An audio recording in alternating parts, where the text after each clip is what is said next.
And we're back once again, only on it is Last Call. Last Call at the Alcohol, only on the Last Call podcast. Last Call YouTube channel.com. And now joining me on the line, well, he is your current Bellator Bantamweight Interim champion, and he'll be fighting once again, this time December 9th, only at Bellator 289 in Mohegan Sun Casino against Danny Sabatello. And already he's looking forward to, dare I say, shutting somebody's mouth up. It's going to be a great fight. I'm looking forward to it. Once again, the champ is here. I give you it is Super himself. It could be Raufeon Stots. So Raufeon, already, usually most guys have been respectful towards you, whether it's been Josh Hill, Magomedov, Juan Archuleta. How nice is it if Danny Sabatello? There's no pretending. He's a guy that's starting to piss you off, and it's like, okay, good. I actually get to punch somebody in the face I really don't sort of care for. Yeah, it's gonna be pretty satisfying. Because yeah, you don't run across it a lot. You don't run across brash people in that way, like looking to get under your skin or belittle you with words and stuff. So it's fun for me. It's fun. I get to like talk crap about somebody, no holds bar, and then go and punch them in the mouth. So it's pretty satisfying, I feel like. Yeah, because I was gonna say, like, most of the fights, it's been like, Josh Hill, very respectful person. Magomedov, yeah, he doesn't speak English much, so it's sort of like, okay, screw that. And then one on one is very mellow and very just respectful. So we've Yeah. already seen on the MMA Hour. We've seen I it was, when you guys walked into the cage. Like, yeah. how weird was it? When it was like, oh, okay, Danny wants to play these games. Well, if you Yeah. want to play stupid games, there's gonna be stupid prizes here, buddy. Exactly. That's what it is. And it's been some people that I've tried to like talk crap with. Josh Hill, not so much. I mean, he's from Canada, so I've expected him to be respectful. Juan Archuleta, I just kept poking at him, but it got to the point where he started calling me a bully. So I'm like, oh man, I don't want to freaking bully. I just I just want you to talk shit back to me. And then Magomedov, he started off saying, like I needed a bodyguard or something. But again, like probably the English thing kind of he didn't really want to banter with me or talk back and forth. But Sabatello is one that always, is talking stuff, and that's like low key one of the reasons I wanted to fight him, because I knew, he would at least, talk some crap. I don't think the fight is gonna be very back and forth, but at least he'll talk some crap with me for the build up. So how do you not let it get to you? Because there's trash talkers. The gold standard is Muhammad Ali, of course. Then you have your silver, which I call like the Keith Thurman, Chael Sonnen, and they're pretty intellectual. They're cute, but they're not really vulgar. And then you got your Conor McGregor's, your Floyd Mayweather's, your Danny Sabatello's, where they're just street. It's F you, F this, middle fingers, double middle fingers. Uh, Yeah, then Colby Covington's a whole different story. But with those yeah. guys, it's sort of they want to get you out of your element. So how do you not make it personal? Like, how do you just go, okay, it's stupid little Um, games. He's gonna yeah, learn. yeah. For me, like this is kind of the stuff I do on the day. In the culture I grew up in, we're constantly talking crap to each other, and it doesn't like to the best of my friends is like, you know, like this is how I talk to the best of them. I'm constantly, just messing with them, talking, breaking the balls, whatever you want to call it. So when it comes to Danny, I don't necessarily like take it like too personal. Um, granted, it does add like a bit of fire, like a bit of like, oh, I want to hurt you and I want to, but it's not like so much outside of what I'm doing already. I'm not like switching, just switching themes of what I'm thinking about fighting Danny Sabatello like outrageously. So I'm just kind of letting it roll, because again, like this is kind of how I operate on the day to day. So it's nothing different than I do already. again, I was like trying to like kind of talk crap with some of the other guys, but there was just no give on the other side, so it kind of just made me out to be like a bully, you know. So yeah, so this time I kind of get to let all my colors fly, you know, talk as much crap as I want, and do the same thing during fight time. We'll go back to this fight in a bit. Take me back to the last fight. It's Archuleta versus Stotts. What went right? What went wrong? Yep. When did you feel like, okay, I know that we talked with him about the KO. Like for you, when did you feel like, okay, if I have him here, if I throw this, I can catch him. Like when did you feel like, okay, I'm gonna start trying something that he's either not looking for or that he's just not gonna expect. So the fight pretty much went. It didn't go according to plan from the beginning because I didn't expect him to engage with me. I didn't expect him to kind of wrestle with me early. So the first and the second round, I was pretty much figuring out, you know, what his game plan was. I knew after the second round, okay, now I need to open up and I need to dictate, you know, what happens during the fight. I know what his game plan is. Now I can implement what I can do off of his game plan. Um, yeah, so the first two rounds, and I wouldn't say that I look back at the fight. Originally, I thought I lost the first two rounds, but looking back, he was able to control position through some of it, but I landed more significant strikes, and I took him down the same amount of times.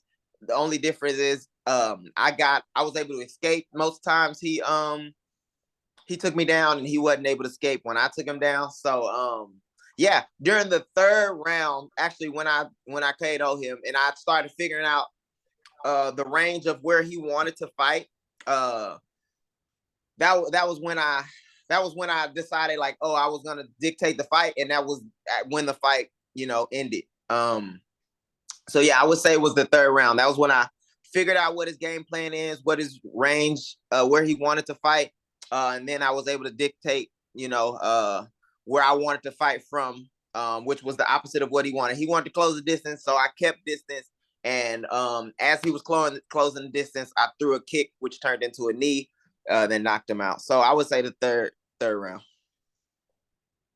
I think too in that third round. How much of that was, you're looking, critics will say, oh no, well, he's just throwing caution to the wind. How much of that was all for you? Like you're looking, going, he does a lot of level changes. He's a guy who likes to make sure you really can't hit him. He's not gonna stay in punch. He's not gonna just stand there, give you a stationary target. How much of that were you looking at the third round? Go, okay, I can hit him high. If I throw a head kick high, I might be able to catch him because I know he's gonna level change. I know he likes to just duck in, make lower. That's it's like basically he'll walk into an uppercut. He'll walk into something because he's shortening himself.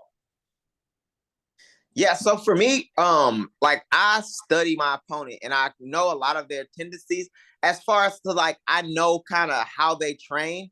What I knew about Juan Archuleta is he trains with TJ Dillashaw and Dwayne Ludwig, or under Dwayne Ludwig, and a lot of their movement, a lot like off of punches is like slipping. He does a lot of slipping. Is where you like throw your head off to the side. So during the camp, one of the game plans, you can ask any of my training partners, one of the game plans was to take advantage of him slipping and throwing the same side kick. Throughout the first and second round, also when we would get into punching, like punching in situations, he would slip a lot, and anytime, and I say it a lot, like anytime I miss, I'm documenting the things that he's doing, while we're fighting. So I knew that he was slipping a lot and he was trying to come back with punches. He was then again trying to wrestle, from there. So I kind of knew, like, once I threw the a 1-2 and then I stepped back to see if he would engage. I knew if I feinted a 2, which is what I did. I feinted to throw a 2 to get him to slip. and then I threw the kick behind it, which was something that we drill a lot.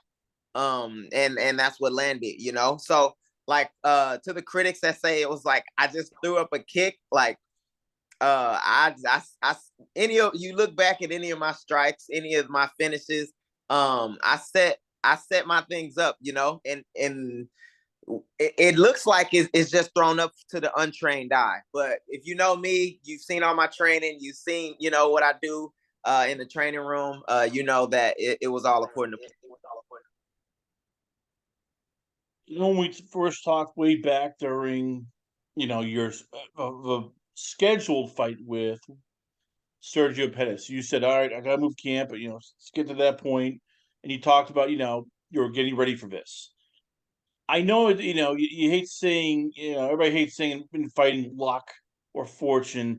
Is there a bit of good fortune though that he pulled out just because you get to spend more time with your people, and I'm guessing at your camp, whether it's Roufusport. There's more time now, but you can start just getting more things ready. You have your people. I know you have people used to, but is it easier, going back to everybody and having everything set up rather than going to a camp, having to pick people and bring people in and sort of break in something that, well, it's not new, it's still newish.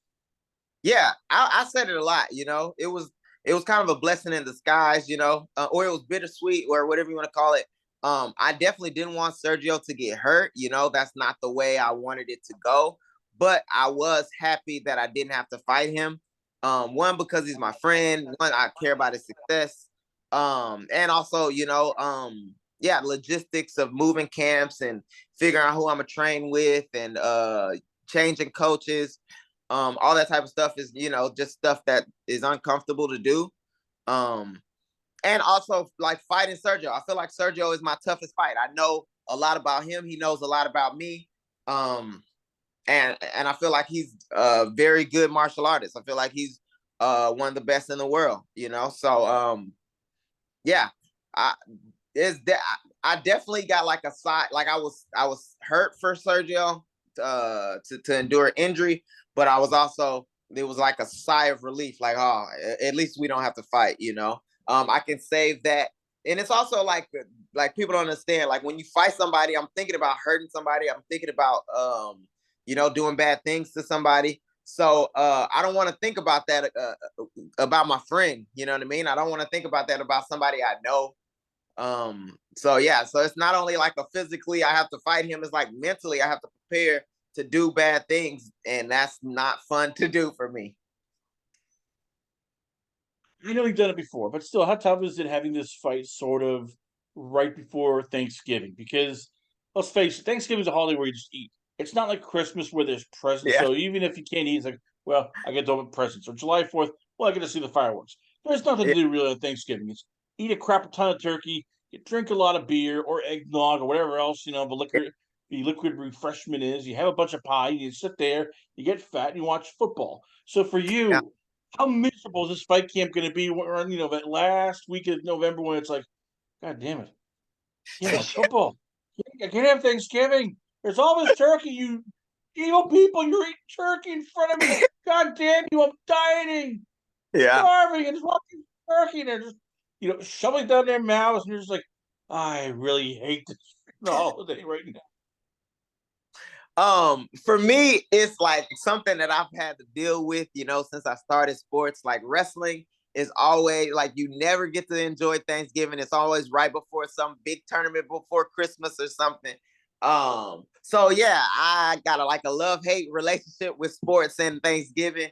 Um, However, I have come a long way in my dieting and my like my preparation and knowing what and where I can be. Also with my nutritionist, Jay.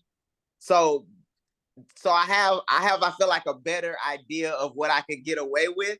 So I think I'll have a decent Thanksgiving, even though it'll be in a time, it's like 2 weeks before the fight, a time where I'm gonna be able to enjoy a little bit. I won't be able to enjoy like I want to, but I'm gonna be able to, take a little win, and I just gotta stay disciplined and add that fuel to the fire of whooping Danny Sabatello.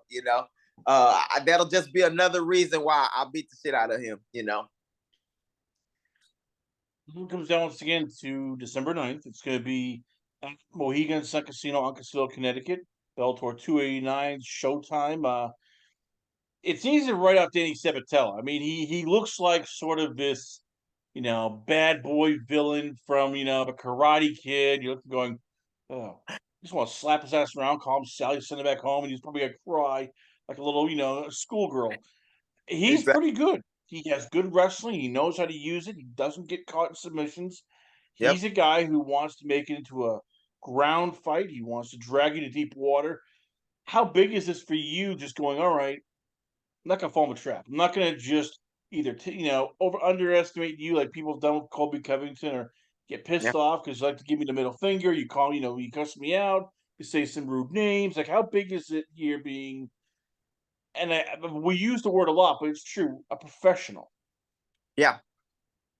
Well, for me, it's like everything he does, I feel like plays into what I do well. So as far as like the trash talking, like that's something that I like to do, just happenstance. I just grew up, doing it. And so it's nothing that like gets me out of my element.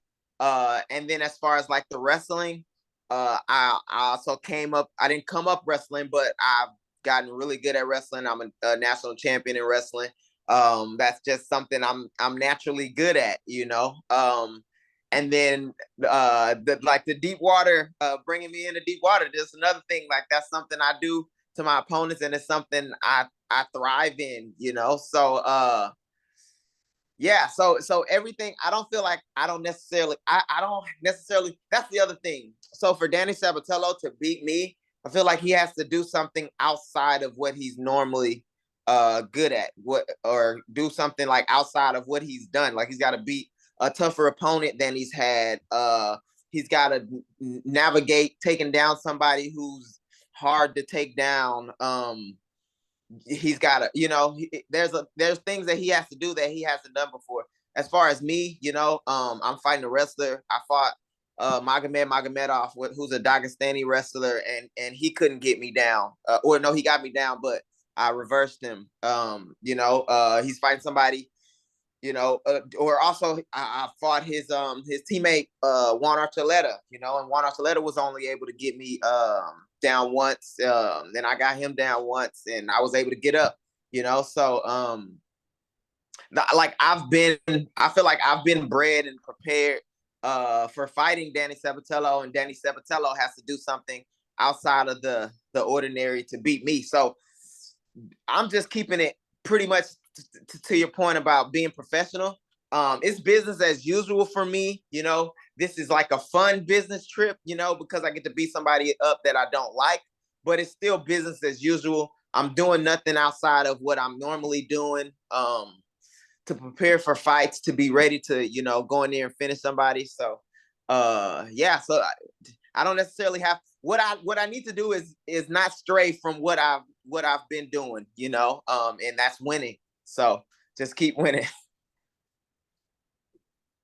Well, very you have it, ladies and gentlemen. Once again, it's going to be Danny Sabatello versus this man here. The main event, December 9th of Bellator's 289, only on Showtime. I give you, it is Supa himself. I give you Raufeon Stots. Raufeon, before I let you go, so where can fans check you out at? Where is the Twitter page, Instagram, the website, and who are the sponsors going to be for this big fight coming up in December?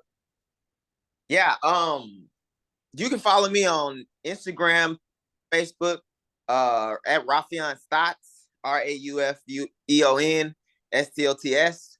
And the sponsors I would like to thank, it's gonna be Zero Shoes, Cricket Wireless, Carviva Wellness Drinks, Bowl of Pizza, Combat Corner.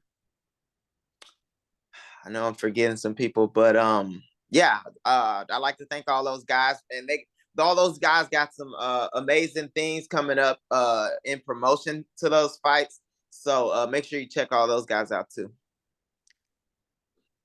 Raufeon Stots, ladies and gentlemen, once again, always honor, pleasure have on the show. We come back, a lot more going on here. Only on Last Call. Last Call at the Alcohol. Only on the Last Call podcast on YouTube.com.